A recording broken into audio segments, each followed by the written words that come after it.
মাত্র ৩ বছর বয়সেই শিশুটির অনেকটা সময় কাটে মাটির গর্তে দাঁড়িয়ে থেকে।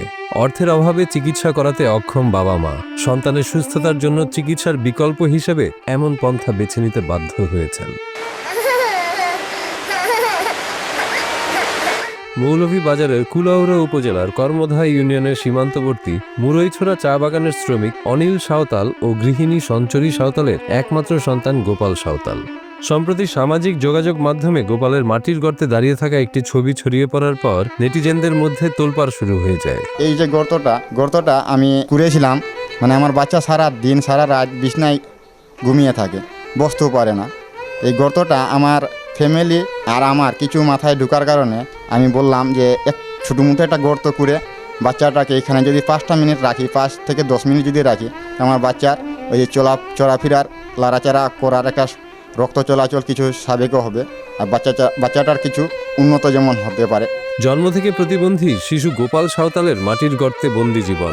স্বাভাবিক জীবনে যেতে তার প্রয়োজন নিয়মিত ফিজিওথেরাপির, এমনটাই জানিয়েছেন চিকিৎসকেরা। আমার বাচ্চাটা জন্ম পাওয়ার পর থেকেও চলাফেরা নাই, বসতে পারে না, কথা বলতে পারছে না, প্রতিবন্ধী অবস্থায়। তা আমি তো নিজেই অনুভব করতে পারি না যে উনি প্রতিবন্ধী অবস্থায় যাবে। আমি তো জানি মোটামুটি ঈশ্বরের কৃপায় যে আমি চাই, মনে মনে আমার ধারণা ছিল মনে যে আমার বাচ্চাটা এই অবস্থা হবে না। মানে আমরা টাকা পয়সা অনেক কিছু করেছি, কাজে লাগে নাই, বাচ্চাটা এরকমই রয়েছে, এখনো ভালো হয় নাই, এখনো হাঁটতে পারছে না, চলতে পারছে না, খাইতে পারছে না নিজের হাতে, সব কিছু আমাকেই করতে লাগছে। আমি কোথায় যাবো, আমি কাম কাজ করতে পারি না, এই বাচ্চাটাকে নিয়ে করে আমাকে থোড়া সাহায্য সংখ্যা কর। আমার বাচ্চাটা কিছু করতে পারে না, কোনো হিয়ে যাইতেও পারছে না। আমি নিজে একটা গাঁত করেছি এই বাচ্চাটার লাগিন খারাপ হবে বলে করে। বাচ্চাটা আমার খারাপ হইতে পারে, কিন্তু হালকা খারাপ হয়, মিডিয়াম খারাপ হয়, বেশি নিজের শক্তি দিয়ে খারাপ হতে পারে না। গাতানি দোকানি হয়েছে কারণ কেনে যে পায়ের নস গিলা ঠিক হবে বলে করে, খারাপ হবে। আমি এইভাবে আমি যত্নটা করছি যাতে যেন আমার বাচ্চারা ভালো হবে বলে করে।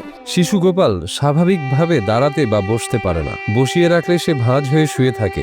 গোপালের মাথা ও হাত দুটি যাতে বাহিরে থাকে সেভাবে ঘরের মেঝেতে ছোট একটা গর্ত করে দাঁড় করিয়ে রেখে ঘরের কাজ সামলান মা ও দাদি। আর চেষ্টা করলাম যতটুকু আমরা শক্তি রয়েছিল অতটুকু, ডাক্তার দেখালাম, এখন তো আর আমার শক্তি বল নাই, কি দিয়ে আমরা কি করবো। এখন সরকারের উপরে সব কিছু ভরসা দিছি, সরকার যদি আমার বাচ্চাটারে ভালো করে দেখুন, সহায় সুবিধা দিতে আমি বাচ্চাটারে ভালো করতে পারবো। আমরা তো কিচ্ছু নাই, আপনাদের উপরে সব কিছু ভরসা দিচ্ছি। কোনো মতো আমার নাতি যদি হাঁটতে পারে, এইটাই আমি উপরালার প্রার্থনা করি, ভগবান আমার বাচ্চাটারে যেমন সুস্থ করতে। অভাব অনটনের সংসারে সন্তানের চিকিৎসা করাতে অক্ষম চা শ্রমিক বাবা মা সন্তানের সুস্থতার জন্য চিকিৎসার বিকল্প হিসেবে এমন পদ্ধতি বেছে নেন বলে জানান। আর কেউ মনে সন্দেহ করিস না যে আমার বাচ্চাটাকে আমি অবহেলায় করছি। আমার বাচ্চাটাকে আমি যত্নই রাখেছি, যেতে যেন গাতাটা ঢুকাইছি, যেতে যেন আমার পায়ের নস গিলা ঠিক হবে বলে করে, এর লাগে আমি গাতাটা করা হয়েছে। শিশু গোপালের দুর্দশার কথা জানতে পেরে উপজেলা নির্বাহী কর্মকর্তা তাৎক্ষণিক একটি সুবর্ণ কার্ড গোপালের মা বাবাকে হস্তান্তর করেন এবং প্রতিবন্ধী ভাতার পাশাপাশি তার চিকিৎসারও উদ্যোগ নেন। তাকে আমরা ওই যে একটা প্রতিবন্ধী কার্ড করে দিয়েছি, একদিনের মধ্যে এটাকে সুবর্ণ নাগরিক কার্ড বলে। আমরা ওই কার্ডটা করে দিয়েছি, এতে করে সে নিয়মিত ভাবে একটা ভাতা পাবে, সরকারি যে প্রতিবন্ধী ভাতা আছে সেটা পাবে। আর গতকাল রোগী কল্যাণ সমিতি আছে, একটা সমাজসেবা অফিসের আছে, ওখান থেকে তাকে একটা আর্থিক অনুদান দেওয়া হয়েছে।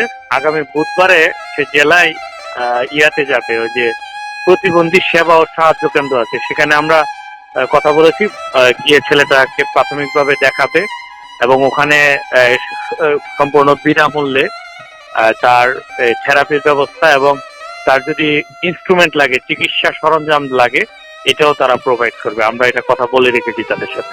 একমাত্র সন্তান একদিন নিজের পায়ে দাঁড়াতে পারবে, স্কুলে যাবে, নিজের মতো করে মুক্ত বাতাসে জীবন কাটাবে, এমনই চাওয়া গোপালের বাবা মায়ের।